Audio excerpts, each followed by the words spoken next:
Hey there, Endcappers. In today's episode, I'd like to talk to you about a couple of specialty spotters from CTI and where and how you would use them. Now, these are traditionally products that you're going to go after colored stains in carpet or upholstery. We have two products to start with, these two-part products, and then we're going to talk about the one-part product. On this side over here, we have Red Relief. Red Relief has been around a long time. Red Relief is a two-part product, so is Stain Magic.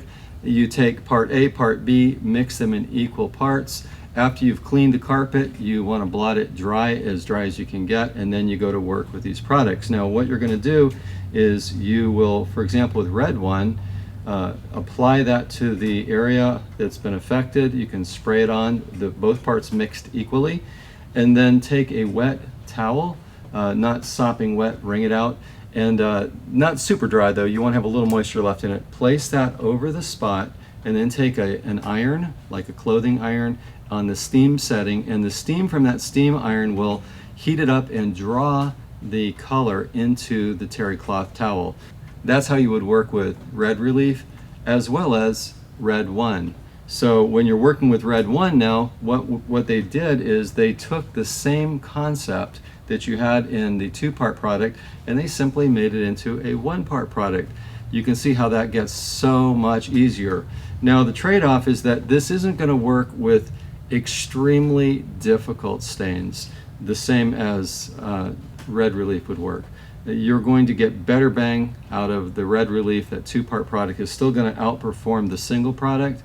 But in many cases, and in fact I would say in most cases, this quart is going to take out just about everything. So you've stepped from using a two-part product, which is a little bit cumbersome to have to take it, mix it, and you know, it's just one more thing to keep, whereas using a single quart gets the job done.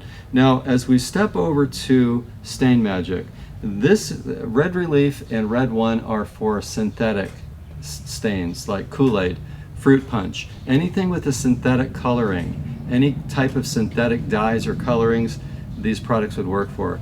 On this side of the equation, we're going to talk about organic stains. So for example, red wine or coffee, vomit, urine, anything organic that would stain a carpet, or fruit juice that's not from synthetic dyes, just natural juice.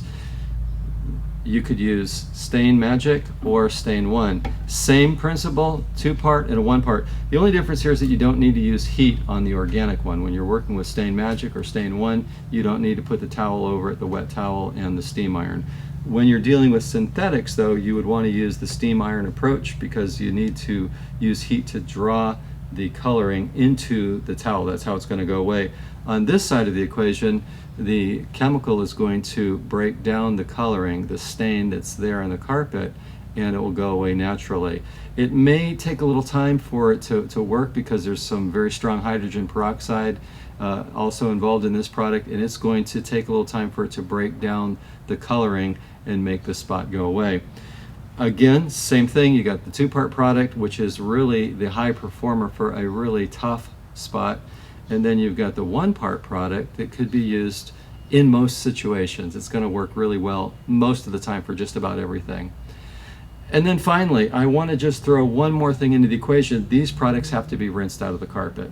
So if you're using either the Red Relief or the Stain Magic, Red 1, Stain 1, you got to use your extractor to rinse them afterwards to get the residue out of the carpet. However, there is one workaround, and here's what it is.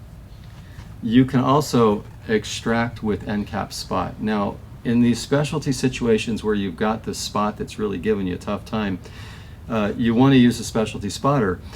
Blot up the spotter. Use a towel, blot it up. In other words, get all of this out of the carpet as much as you can using a towel, and then go behind it with Endcap spot and use a fair amount of this to blot the stain, to douse and blot, douse and blot, douse and blot. Do that a couple of times and you're going to actually accomplish your extraction process with Endcap spot, so you don't need to bring in an extractor to get the job done. It works really well. And in fact, Endcap spot is going to work for most stains, most spots in the carpet, without even needing a specialty spotter. We're only talking about these in a situation where things are really dicey, where you need some extra firepower, a little extra muscle to get rid of a really challenging colored spot in the carpet. However, end-cap spot on its own merit will do most of that in most situations extremely well. So these are just some easy tools to have. I would recommend the quart bottles because it's just so easy to work with, whether you're working with Red-1, Stain-1, and then of course have obviously a quart of end-cap spot in your truck, because that's going to take care of just about everything without even having to grab the specialty spotter. So hopefully this will give you some ideas of ways that you can go after difficult to remove colored, synthetic, or natural stains in the carpet. And in all cases, end-cap spot is your go-to because it doesn't need rinsing. It's an encapsulating spot remover that takes out just about everything that you're likely to come across. So thank you for watching this episode. We're here to help you max your end cap at Excellent Supply. That's what we're all about. Give us a thumbs up if you like the video, and please subscribe to our channel and share your comments below. Until next time, thanks for watching NCAP TV.